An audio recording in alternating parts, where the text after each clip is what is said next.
essa relação tensa entre cidade e campo, né? Essa ideia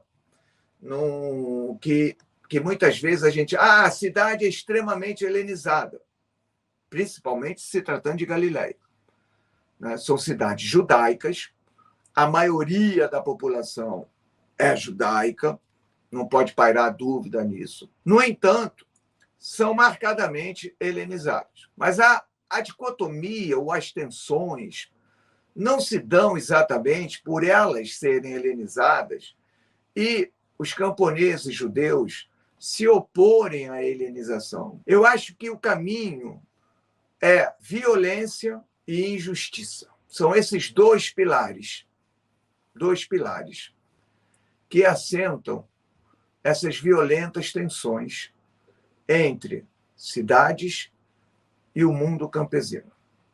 Aliás, não é apenas da Galiléia do século I. Eu estudei no doutorado e no pós-doutorado o espaço rural na Atenas, primeiro no doutorado, na Atenas clássica, quinto e quarto séculos, antes da Era Comum, e, posteriormente, no doutorado, estudei o espaço rural no período arcaico, oitavo e sexto séculos, antes da Era Comum. Várias vezes indo à Grécia, trabalhando lá. A situação é a mesma. O espaço urbano, a cidade, ela, na medida que se coloca ou se apresenta como helenizada, como estando, né, conectada com todas as outras cidades da bacia mediterrânea, ela ostenta poder. Tem, basicamente, né, essas cidades como Séforis, Tiberíades, são constituídas de cardo.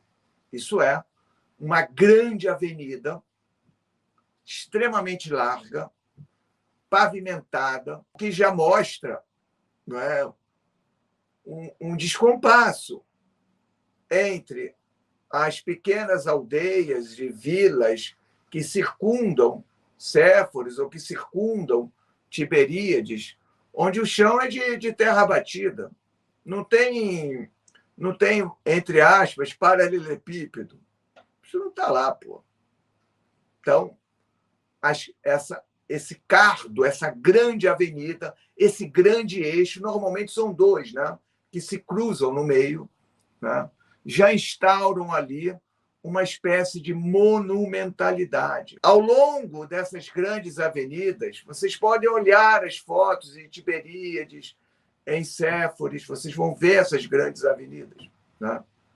Vocês vão ver também, né, o uso de colunas coríntias, dóricas, vocês vão ver o uso de mármores, vocês vão ver grandes arcos, vocês vão ver anfiteatros, teatros, sabe? Mármore está lá, pô.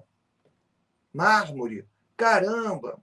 Isso é algo absolutamente, né, impensável no mundo dessas vilas, aldeias. Então, de alguma forma, as casas... a casa dos caras ricos é um negócio assim, é um pouco dessas séries coreanas, né? A Coreia, essas séries, elas marcam profundamente uma sociedade dividida economicamente, sociedade de classe, como o Brasil, aliás, não tem nada diferente. O rico lá é trilionário e o pobre, é tão miserável quanto o nosso aqui. Então, é um negócio. Agora, você imagina, 2000 anos atrás, o Império Romano, um dos impérios que mais concentrou renda na história. Enquanto um senador, né, deixava de herança milhões e milhões e milhões de sestércios, um legionário ganhava, em média, 300 sestércios por ano. Imagina um negócio desse. Quer dizer, imagina não. É só vocês confrontarem os nossos milionários brasileiros, o estilo de vida, as casas que esses caras têm, com o padrão geral brasileiro. É algo discrepante. É isso? Então, isso aparece em Séforis. Isso aparece em Tiberíades. As grandes casas, os mosaicos, sabe? Aparecem, né? Vasos em cerâmica, monumentais, aparece de tudo lá, pô. Uma quantidade absurda de vidros, né? Então, é outro mundo. Então, de cara, já se instaura algo que é terrível. É uma linha mesmo divisora entre onde reside o poder e onde esse poder que está na cidade atua. São as aldeias, são os pequenos assentamentos. É dali, dessas cidades, onde moram reis, onde moram os comandantes romanos, onde moram os proprietários de terra, que saem os agentes para cobrar os impostos. É dali, é desse mundo. Então, a linha divisora entre cidade e campo é exatamente essa. Não é tanto ser helenizada, mas a cidade, pelos seus elementos simbólicos, ela define, ela determina aos olhos campesinos por que esses indivíduos estão à beira da miséria. Por que esses indivíduos vivem no limiar da fome, em oposição ao esbanjamento de riquezas. É impressionante como relatórios de escavação para diferentes cidades e vilas que gravitam em torno dessas cidades, como Nazaré, 5 quilômetros de Séforis, como arqueólogos comparam o lixo descartado pela cidade com o lixo descartado por aldeões, por camponeses. É um negócio surpreendente, não é? A riqueza que é descartada, tudo material importado, e do outro lado, sabe, o mínimo do mínimo do mínimo. O mínimo. Então, é isso que marca. Então, seria muito mais fácil colocarmos Jesus dentro de Séforis. Ele é tectônico, portanto, é um artesão, é um cara que tem habilidades. 5 quilômetros, o cara vai lá, trabalha de manhã, tarde, volta para casa à noite, em Nazaré. Teve já trabalhos mostrando que até o vocabulário grego usado por Marcos, né, por exemplo, e foi copiado por Lucas, por Mateus, poderia mostrar conexão, o vocabulário, com Jesus, em Séforis, que é a ideia do hipocrités, hipocritai, né? Então, hipocrités, hipócrita, hipocritai, hipócritas, não? Então, vocês jejuam para ter os seus rostos transformados, para todo aquele que olhar para vocês acharem o quanto vocês são tementes a Deus, piedosos, né? Vocês são hipócritas. Então, teve trabalhos já publicados sugerindo que Jesus conhecia Séforis ao falar essas palavras, mas já está evidentemente descartado isso, né? Bom, primeiro deixa eu dizer o que é hipócrita, ou hipócritas, que compõem o vocabulário dos evangelhos. Hipócrita, traduzido do grego ao pé da letra, ator de teatro. Hipócritas, obviamente, é o plural, hipocritai, atores de teatros, ou atores de teatro. Né? Por que são hipócritas? Por que a ideia da hipocrisia, né, está relacionado como um vocabulário, dramaturgia própria do teatro. E isso não é uma criação, não é uma invenção dos evangelhos. Isso vem dos antigos gregos, pô. A palavra, né? Ela faz mesmo parte desse mundo da dramaturgia. Porque o ator André Chevitarese, quando pisa no palco, ele usa máscara. Daí a hipocrisia. Parece ser, mas não é.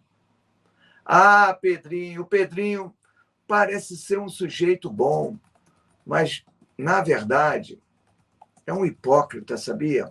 Ele fala tão mal de mim pelas costas, mas quando eu estou perto, nossa, é o cara super maneiro, super solícito, mas toda hora que tem oportunidade e eu não estou perto, fala mal de mim. Isso é hipocrisia, né?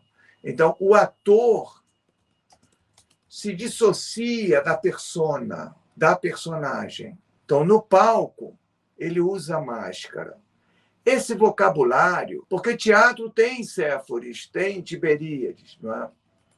Mas esse não é o vocabulário de Jesus, pô. É como se imaginássemos Jesus se apropriando, não é, da língua grega para expressar suas ideias. Esse cara é monoglota, analfabeto. O teatro não foi feito para ele, não foi para ele que foi feito aquilo. Então, de alguma forma, parece ser muito mais o vocabulário próprio da audiência de Marcos, própria da audiência de Mateus, própria da audiência de Lucas. Portanto, anos 70, 80, 90, do que propriamente dos anos 30 do século I. Então, é uma ideia maravilhosa. É algo que nos cativa. Pô, Jesus trabalhava em Séforis, não é? Mas nós não temos prova. E a julgar, né, pelo cenário que eu estou construindo com vocês, de um camponês, de uma liderança campesina, que se vê como revestido de um projeto divino, de anunciar o reino. Pô. O cara quer saber de Séforis? Ali é o mundo do pecado, ali é Sodoma e Gomorra. Pô. O cara não vai entrar ali. O cara está passando longe. Mesmo porque, se entrar, não vai sair vivo. Foi o que aconteceu com ele em Jerusalém. De acordo com a cronologia sinótica, Marcos, Mateus e Lucas, portanto, que compartilham de uma mesma visão, né? Jesus foi uma vez a Jerusalém. E a única vez que foi para morrer. João ainda é um pouco mais condescendente. Coloca Jesus indo pelo menos 3 vezes a Jerusalém. Mas Jesus fugia dessas coisas. Porque esses caras não podem entrar em cidade. Você imagina, né? Lampião resolve visitar uma cidade. Está morto. Qualquer policial de trânsito veria o Lampião e falar: opa, o homem aí. Percebe? Já estaria grampeado. Como é que é a música? Camarão que dorme a onda leva. Pô, não pode dar esse furo. Então, esses indivíduos são andarilhos, sabe? Essas lideranças campesinas, principalmente esses indivíduos que se veem como Messias, esses caras são andarilhos. Eles não podem parar, porque a autoridade está sempre no pé deles. Então, esses caras estão sempre andando. É isso que se observa. Jesus está sempre andando. Judas o Galileu está sempre andando, não é? O egípcio está sempre andando. Então, esses caras estão se movimentando, porque a hora que parar, vão morrer. Já sabem que vão morrer. As tensões entre cidade e campo, elas são percebidas pelos vetores da violência e da exploração. Uma riqueza excessiva em detrimento de uma pobreza excessiva. Isso é violência.